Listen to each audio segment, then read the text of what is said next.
Imagine standing on the banks of the mighty Nile River 3,500 years ago. Suddenly, the water begins to churn. A deep, viscous crimson red spreads from the horizon, bringing with it a smell of rot so foul it causes you to choke. Within hours, the river of life has become a river of death.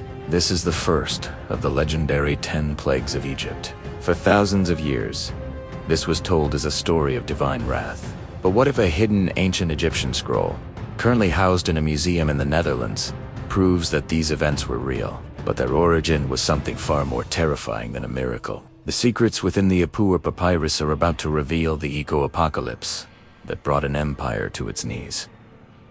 Before we dive into the science, we must look at the evidence. While the Book of Exodus gives us the spiritual narrative, a document known as the Apur Papyrus, also called the Admonitions of it, gives us the ground-level perspective of a collapsing society. Discovered in the 19th century, this text reads like a desperate report from the end of the world. The writer laments, "The river is blood, yet many are thirsting. No fruit nor grass is found. He who was a king's son is now a captive." While historians debate the exact date, the parallels to the biblical plagues are too striking to ignore. It suggests that ancient people were struggling to explain a catastrophic sequence of events that actually happened. If the Nile turned to blood today, scientists wouldn't look for an angel.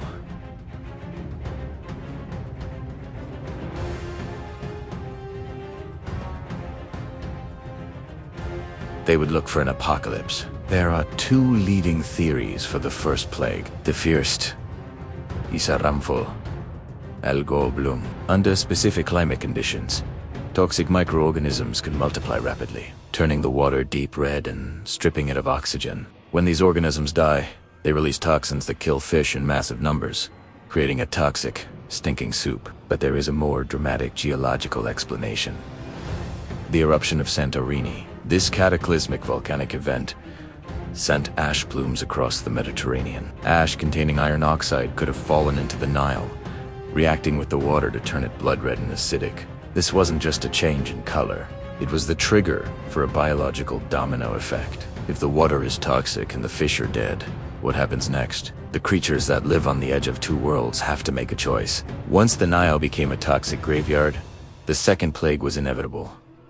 The frogs. To escape the lack of oxygen and the poisons in the water, millions of frogs would have swarmed onto the land, but away from the water. They were doomed. As millions of frogs died and rotted in the Egyptian sun, they created the ultimate breeding ground for the third and fourth plagues: lice, gnats, and flies. Without fish in the river or frogs in the land to eat them, insect populations would have exploded in a way never seen before. These weren't just a nuisance. They were biological weapons. This leads directly to the fifth plague: the Morin, or the death of livestock. These swarming insects, thriving on rotting organic matter, acted as vectors for diseases like anthrax, spreading through the Egyptian cattle, horses, and sheep with terrifying speed. As the ecosystem collapsed on the ground, the people were next. The sixth plague boils can be scientifically linked to the previous plagues. The combination of rotting carcasses, contaminated water, and disease-carrying insects would have caused massive outbreaks of skin infections and painful ulcers across the population. Then, the climate itself turned hostile. The eruption theory suggests that the ash from Santorini created massive atmospheric disturbances. This could have triggered the seventh plague: hail mixed with fire. This wasn't just ice, it was volcanic lightning and colossal hail falling through an ash-darkened sky. This storm would have flattened the early crops, but it also created the perfect moist environment for the eighth plague: the locusts. Volcanic ash often alters migration patterns, and the sudden moisture from the hail would have triggered a massive locust breeding cycle, sending billions of insects to consume every remaining green leaf in Egypt. After the hail and the locusts, Egypt was left in total ruin. Then came the ninth plague.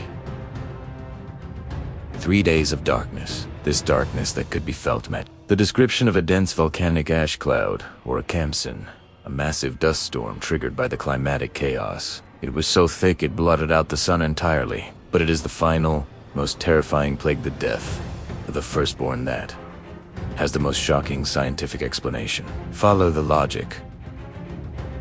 The previous plagues of darkness and hail would have left the remaining grain damp and moldy. This creates the perfect conditions for a lethal fungus, such as Stachybotrys atra, to grow on the top layer of the grain stores. In ancient Egyptian society, the firstborn son had a unique privilege. He was always given the first and largest portion of food.